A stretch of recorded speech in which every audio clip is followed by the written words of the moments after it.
Hello friends, welcome to மைனா cooking channel. இப்போ சுவை சிம்பிளி அண்ட் டேஸ்டியான செட்டிநாட்டு நெல்லிக்காய் சாதம் பார்க்கலாமா? நெல்லிக்காய் ஒரு 5 நெல்லிக்காய், முழு நெல்லிக்காய், வேர்க்கடலை 2 ஸ்பூன், கடலைப்பருப்பு 2 ஸ்பூன், பச்சை மிளகாய் ஒரு 4 மிளகாய், கருவேப்பிலை, மஞ்சள் தூள் 1 ஸ்பூன், பெருங்காயத்தூள் தேவையான அளவு, உப்பு தேவையான அளவு. நெல்லிக்காயை சிறுசாக கட் பண்ணி மிக்சியில் கிரைண்ட் பண்ணி ஜூஸ் எடுத்து வச்சுக்கணும். அடுப்பில் கடாய் வைத்து 25 மில்லி நல்லெண்ணெய் ஊற்றி கடுகு ஒரு 1/4 ஸ்பூன், பச்சை மிளகாய் ஒரு 4, கருவேப்பிலை ஒரு கப்பு போட்டு, கடலைப்பருப்பு 2 ஸ்பூன், வேர்க்கடலை பருப்பு 2 ஸ்பூன் போட்டு நல்லா வறுத்து ஜூஸை வந்து லெமன் ஜூஸ் ஒரு ஒரு பழம் புளியணும்.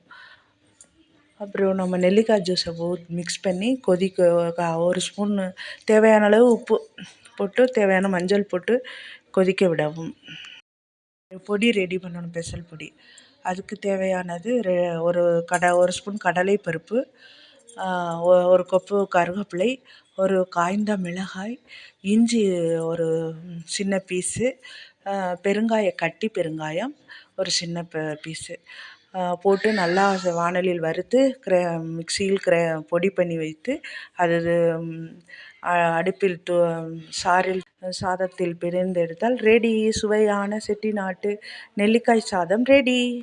ஃப்ரெண்ட்ஸ், இந்த சேனலை லைக் பண்ணுங்கள், ஷேர் பண்ணுங்கள், சப்ஸ்கிரைப் பண்ணுங்கள்.